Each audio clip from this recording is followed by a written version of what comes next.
We usually go through 1 to 2 of the principles of animation per class. We format the projects based on the principles. There's a nice mix of creativity with structure. The project was that we had to do like either a facial expression or a object. It like squish and then you stretch it to give it more character. Like some little dude with a squishy little face. He looks all surprised. His eyes are closed and he opens it. Oh my goodness gracious. I really like it because the transition is really smooth. And I can tell that you're using the onion skin tool to line up your drawings correctly. So I did like a stick man kicking, kind of like doing boxing.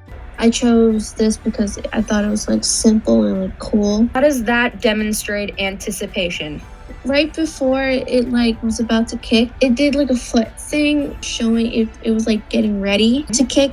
Project I'm currently working on, I had problems yesterday where the color palettes weren't there. I just started over and it was fine.